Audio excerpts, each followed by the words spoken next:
आज हम लोग करने वाले हैं क्लास 10th के केमिस्ट्री के फर्स्ट चैप्टर के सब्जेक्टिव क्वेश्चन को। तो आइए देखते हैं। पहला क्वेश्चन है संतुलित रासायनिक समीकरण क्या है। उसके बाद है समीकरण को संतुलित करना क्यों आवश्यक है। अब इसका आंसर देखते हैं। देखिए, जब अभिकारक और उत्पाद दोनों तरफ से प्रत्येक तत्व के परमाणु की संख्या समान हो तो इसी समीकरण को संतुलित समीकरण कहते हैं। जैसे एग्जाम्पल में देखते हैं, H2 + O2 = H2O होता है। जैसे H की संख्या यहाँ पे 1, यहाँ पे है 1, यहाँ है 2, और यहाँ पे O2 की संख्या है 2, यहाँ 1 ही, इसीलिए इसके सामने में 2 लगा दिए तो हाइड्रोजन हो गया 4, तो यहाँ पे 2 लगा दिए, 2 दूनी 4। इसी तरह ये संतुलित हो गया। अब यहाँ पूछा है समीकरण को संतुलित करना क्यों आवश्यक है। अब यहाँ पे देखें, द्रव्यमान संरक्षण के नियम को संतुष्ट करने के लिए रासायनिक समीकरण को संतुलित किया जाना चाहिए। जैसे द्रव्यमान संरक्षण का नियम, जैसे द्रव्यमान संरक्षण का नियम का मतलब होता है जैसे पदार्थ को न तो बनाया जा सकता है न ही नष्ट किया जा सकता है। इसी तरह इसीलिए इसका जरूरी पड़ता है संतुलित करने के लिए। तो आइए दूसरा क्वेश्चन देखते हैं। अब दूसरा क्वेश्चन है कि निम्नलिखित अभिक्रियाओं के लिए संतुलित समीकरण लिखिए, प्रत्येक अभिक्रिया का प्रकार बताइए। तो पहले क्या बोल रहा है, समीकरण लिखिए। Potassium bromide plus barium iodide मिलकर बनाता है पोटेशियम आयोडाइड और बेरियम ब्रोमाइड। इसका आंसर देख लीजिए। जैसे पोटेशियम ब्रोमाइड का होता है KBr, के से पोटेशियम, Br से ब्रोमाइड, और बेरियम आयोडाइड Ba से बेरियम, I से आयोडाइड, ये दोनों मिलकर बनाता है पोटेशियम आयोडाइड Ki। इसी तरह बेरियम ब्रोमाइड बनाता है, बेरियम और ब्रोमाइड। और इस सभी को संतुलित कर लीजिएगा तो आपको इतना मिल जाएगा, इतना मिल जाएगा। इसके बाद देखिए अब दूसरा क्वेश्चन है जिंक कार्बोनेट टूटकर जिंक ऑक्साइड तथा जिंक कार्बन डाइऑक्साइड बनाता है। इसका आंसर देखिए। जिंक कार्बोनेट मतलब ZnCO3, zinc carbonate ZnCO3, Zn से जिंक, कार्बोनेट का CO3। इसी तरह है जिंक कार्बोनेट टूटकर बनाता है जिंक ऑक्साइड। जिंक ऑक्साइड एक ठोस है जो ZnO होता है जिंक ऑक्साइड का। और फिर क्या बोला है, कार्बन डाइऑक्साइड छोड़ता है ये, तो कार्बन डाइऑक्साइड का होता है CO2। तो इसका हो जाएगा, तो यहाँ पे इसका आंसर हो जाएगा। देखिए यहाँ पे आंसर हो जाएगा जैसे दिया हुआ है ZnCO3। ये आंसर आपका गलत है, ये मत मिलाइएगा आप लोग।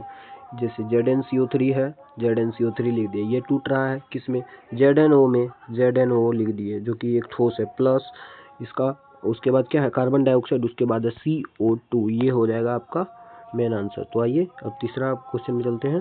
उसका क्या है, हाइड्रोजन प्लस क्लोरीन मिलकर बनता है हाइड्रोक्लोराइड। हाइड्रोजन का होता है H प्लस क्लोरीन का होता है Cl, फिर बनाता है HCl, जो कि इसमें ये गैस है, ये भी गैस है, इसीलिए यहाँ पे 2 लग जाएगा तो 2HCl। ये संतुलित समीकरण हो गया। अब इसको देखते हैं। दूसरा क्वेश्चन है मैग्नीशियम फिर हाइड्रोक्लोरिक अम्ल। मैग्नीशियम का M लिख दिए, फिर हाइड्रोक्लोरिक अम्ल का H, मैग्नीशियम का होता है Mg, हाइड्रोक्लोरिक अम्ल का HCl। उसके बाद क्या बनाया, मैग्नीशियम क्लोराइड MgCl2 प्लस क्या दिया हुआ है, हाइड्रोजन गैस बाहर मुक्त किया, इसीलिए इसका संतुलित रासायनिक समीकरण ये हो जाएगा। इसको आप लोग संतुलित कर लीजिएगा। अब तीसरा क्वेश्चन है श्वसन को ऊष्माक्षेपी अभिक्रिया क्यों कहते हैं। आखिर श्वसन को ही ऊष्माक्षेपी अभिक्रिया क्यों कहते हैं, वर्णन कीजिए। तो आइए देखते हैं। पाचन क्रिया के समय भोजन हमारे शरीर में उपस्थित ऑक्सीजन के साथ मिलकर ऊर्जा मुक्त करती है। हमारे शरीर की कोशिकाओं को ऊर्जा मिलती है, अतः श्वसन एक ऊष्माक्षेपी अभिक्रिया। ऊष्माक्षेपी अभिक्रिया में क्या होता है, ऊष्मा बाहर होती है। जैसे हमारे श्वसन के रास्ते से ऊष्मा बाहर हो जाती है, गर्म हवा निकलती है, इसीलिए ऊष्मा बाहर होती है। जैसे C6H12O6 से जाके ये मिलता है ऑक्सीजन जाके मिलता है CO2 होगा, और ये 6 अणु कार्बन डाइऑक्साइड छोड़ता है, और ये 6 अणु पानी छोड़ता है भाप के रूप में, और ऊर्जा भी देता है ये बाहर। अब चौथा क्वेश्चन है, क्या होता है जब मैग्नीशियम रिबन को वायु की उपस्थिति में जलाता है। इसका हो जाएगा, यह सफेद रंग का ऑक्साइड मैग्नीशियम ऑक्साइड बनाता है। क्या होता है जब मैग्नीशियम को वायु की उपस्थिति में जलाता है। मैग्नीशियम मान लीजिए ये है, ऑक्सीजन को, वायु मतलब हुआ ऑक्सीजन, और ये मैग्नीशियम ऑक्साइड ही बनाएगा, MgO बनाएगा ना, तो इसका हो जाएगा मैग्नीशियम ऑक्साइड। अब है पांचवा क्वेश्चन, वसायुक्त अथवा तेलीय खाद्य सामग्री को लंबे समय तक रखने के लिए पैकिंग थैली में कौन सी गैस का प्रयोग किया जाता है? क्यों? थैले के ऑक्सीजन को हटाकर नाइट्रोजन युक्त किया जाता है, मतलब नाइट्रोजन उसमें भरा जाता है। इससे उपचयन की संभावना कम हो जाती है और थैले में रखे पदार्थ विकृत गंधित नहीं होते, मतलब सड़ते नहीं या फिर खराब नहीं होते हैं। इसका आंसर ये हो जाएगा। अब है छठा क्वेश्चन, वसायुक्त अथवा, ये तो हो गया, नहीं छठा क्वेश्चन ये अभी करेंगे ही, वो दूसरा था। वसायुक्त अथवा तेलीय खाद्य सामग्रियों के उपचयन की गति धीमी करने के लिए दो महत्वपूर्ण उपाय लिखिए। तो वसायुक्त अथवा तेलीय खाद्य सामग्रियों के उपचयन की गति धीमी करने के लिए दो महत्वपूर्ण उपाय लिखना है। तो उपाय लिखते हैं, देखिए। पहला है, वायुरोधी बर्तन में रखने के लिए अपचयन की गति हो जाती है। दूसरा, थैले से ऑक्सीजन को हटाकर नाइट्रोजन युक्त करने की उपचयन की संभावना खत्म हो जाती है। तो ऐसे करके हम वसायुक्त अथवा तेलीय खाद्य सामग्रियों के अपचयन की गति को धीमी कर सकते हैं। अब सातवां क्वेश्चन में है, वायु में जलने से पहले मैग्नीशियम रिबन को साफ क्यों किया जाता है? इसका आंसर हो जाएगा, वायु में जलने से पहले मैग्नीशियम रिबन को साफ इसलिए किया जाता है ताकि उसके ऊपरी सतह से धूलकण हट जाए, इसकी सतह प्रत्यक्ष रूप से वायु के संपर्क में आ सके। तो इसका आंसर ये हो जाएगा। तो आइए दूसरा क्वेश्चन देखते हैं, आठवां क्वेश्चन है, वियोजन अभिक्रिया को संयोजन अभिक्रिया के विपरीत क्यों कहा जाता है? इन अभिक्रिया के लिए समीकरण लिखिए। तो इसका आंसर देखिए, जिस प्रकार संयोजन अभिक्रिया में दो या दो से अधिक अभिकारक परस्पर क्रिया करते हैं, ठीक उसी के विपरीत वियोजन अभिक्रिया में कोई दो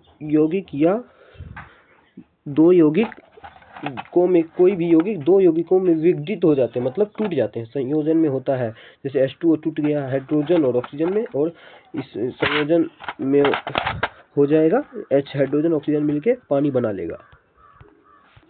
अब नौवां क्वेश्चन अब आया आप लोग का ऑब्जेक्टिव सॉल्व कीजिए आप लोग। तो देखिए इसका, तो आइए देखते हैं, श्वसन किस प्रकार की अभिक्रिया है? आपने अभी पढ़ा कि श्वसन एक ऊष्माक्षेपी अभिक्रिया है। तो चलिए दूसरा क्वेश्चन, फेरस सल्फेट क्रिस्टल का रंग कैसा होता है? श्वेत या हरा या लाल या भूरा? इसका सही आंसर हो जाएगा हरा। तो आइए अब तीसरा क्वेश्चन पे, साग सब्जियों को विकसित होकर कंपोस्ट बनाना किस अभिक्रिया का उदाहरण है? तो इसका आप सभी को पता है, ऊष्माशोषी या ऊष्माक्षेपी या उभयगामी या प्रतिस्थापन। इसका हो जाएगा ऊष्माक्षेपी अभिक्रिया। अब लाल तप्त आयरन पर जलवाष्प प्रवाहित करने पर कौन सा यौगिक प्राप्त होता है? पहला है फेरस ऑक्साइड या Fe2O3 या Fe3O4 या फेरस सल्फाइड। इसका हो जाएगा Fe3O4। अब आइए देखते हैं पांचवा क्वेश्चन, जब सोडियम हाइड्रोक्साइड जिंक से अभिक्रिया करता है तो उत्पाद क्या बनाता है? जैसे आप देखिए, सोडियम है, सोडियम का क्या होता है संकेत? Na plus sodium hydroxide NaOH plus zinc Zn। तो यह अभिक्रिया करके क्या बनाएगा? यहाँ का हम यहाँ पे लिख रहे हैं, यह अभिक्रिया करके बनाता है Na2ZnO2 प्लस H2। इसका सही आंसर हो जाएगा ZnO2H2। इसका आंसर हो जाएगा बी।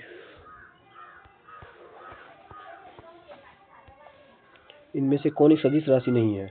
अब ये फिजिक्स का क्वेश्चन आ गया है, आप लोग देखिए। नहीं ये केमिस्ट्री में भी है, चिंता मत कीजिए आप लोग। निम्नलिखित में से कौन एक सदिश राशि है? हमें सदिश राशि चुनना है। सदिश राशि संवेग है या वेग है या कोणीय वेग है या द्रव्यमान है?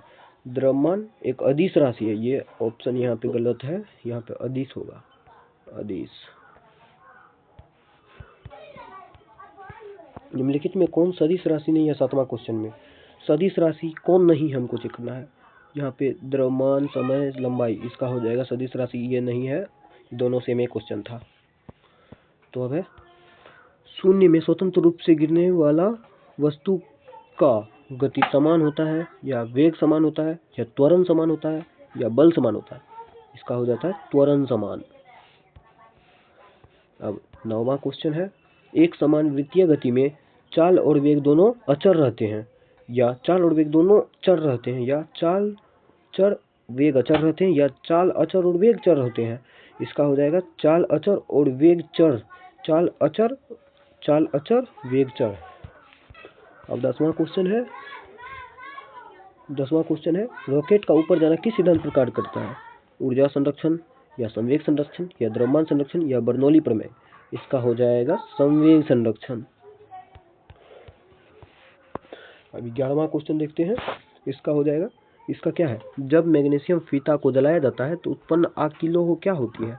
उत्पन्न आग की लौ क्या होती है? पीली होती है या नीली होती है या चमकीली होती है या लाल होती है?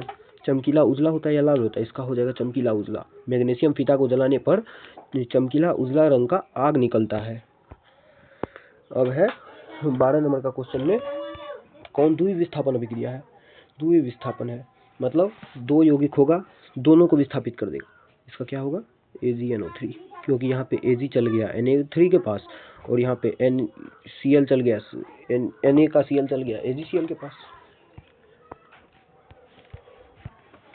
इसका है 13 नंबर में है, ZnCuSO4 प्लस ZnSO4Cu किस अभिक्रिया किस प्रकार की है?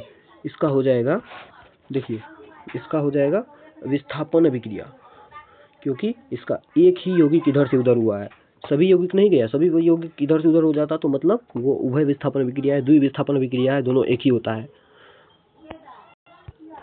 तो आइए 14वां क्वेश्चन नंबर में चलते हैं। उसका क्या है, लौह चूर्ण पर अम्ल डालने से क्या होता है? लौह चूर्ण पर अम्ल डालने से क्या होता है? हाइड्रोजन गैस एवं आयरन क्लोराइड बनाता है या क्लोरीन गैस एवं आयरन ऑक्साइड हाइड्रोक्साइड बनाता है या कोई अभिक्रिया ही नहीं होता है या आयरन लवण बनाता है? इसका हो जाएगा हाइड्रोजन गैस एवं आयरन क्लोराइड बनाता है। उसके बाद 15 नंबर का क्वेश्चन है, 15 नंबर में है, लोहा को जिंक लेपित करने की क्रिया को कहते हैं। लोहा में अगर जिंक लेप दे तो उसको क्या कहते हैं? संक्षारण या गैल्वेनीकरण या पानी चढ़ाना या विद्युत अपघटन? इसका हो जाएगा गैल्वेनीकरण। अब 16 नंबर में क्या है, देखिए नाइट्रोजन डाइऑक्साइड मतलब NO2 के धुएं का रंग कैसा होता है? अगर कहीं पे नाइट्रोजन डाइऑक्साइड छोड़ दिया गया है तो उसका रंग कैसा होगा? उस धुएं का भूरा होगा या लाल होगा या हरा होगा या पीला होगा? इसका हो जाएगा भूरा कलर का, इसका भूरा कलर का होता है पूरा। 17 का क्वेश्चन है, 17 नंबर में, माइक्रोफोन ऊर्जा का रूपांतरण करता है विद्युत ऊर्जा को यांत्रिक ऊर्जा में या यौगिक ऊर्जा को विद्युत ऊर्जा में या ऊष्मा ऊर्जा को यांत्रिक ऊर्जा में या रासायनिक ऊर्जा को विद्युत ऊर्जा में? इसका हो जाएगा यौगिक ऊर्जा को विद्युत ऊर्जा में।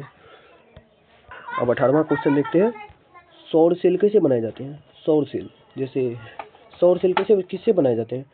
सिलिकॉन से या गैलियम से या जर्मेनियम से या A एवं B से? तो इसमें दोनों का यूज होता है, सिलिकॉन का भी यूज होता है, गैलियम का भी यूज होता है। तो इसका आंसर हो जाएगा A एवं B दोनों। इसका सही आंसर हो जाएगा A एवं B। तो आइए अब देखते हैं 19 नंबर का क्वेश्चन। 19 में है, बर्फ का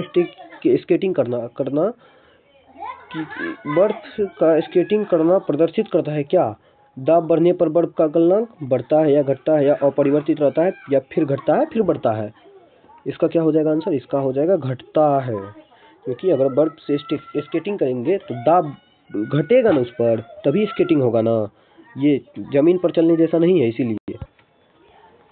अब 20 नंबर का क्वेश्चन, ऊंचाई पर चढ़ता हुआ व्यक्ति आगे की ओर क्यों झुक जाता है? तेज चलने के लिए या फिसलने से बचने के लिए या स्थायित्व बढ़ाने के लिए या इनमें सभी के लिए? इसका तो हो जाएगा सी ही, क्योंकि पहले स्थायी होगा तब ना वहाँ पे, नहीं तो गिर जाएगा तब। एक गिलास में पानी पर बर्फ तैरती है, क्यों?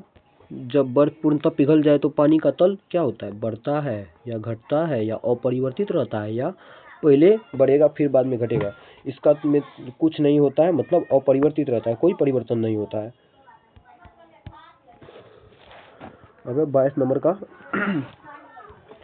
गहराई बढ़ने पर द्रव का दाब क्या होता है? घटता है, बढ़ता है या अपरिवर्तित रहता है या घनत्व पर निर्भर करता है? इसका हो जाएगा बढ़ता है। बस यहीं तक था आपका केमिस्ट्री का क्वेश्चन। तो अब हम नेक्स्ट वीडियो में दूसरे चैप्टर का ऑब्जेक्टिव क्वेश्चन और सब्जेक्टिव क्वेश्चन लाने का प्रयास करेंगे। तो मिलते हैं दूसरे वीडियो में। आप लोग इस चैनल को लाइक, शेयर एंड सब्सक्राइब जरूर करें, अपने दोस्तों में भी शेयर कर दीजिएगा, सभी को शेयर कर दीजिएगा। तो मिलते हैं दूसरे वीडियो में, नेक्स्ट वीडियो।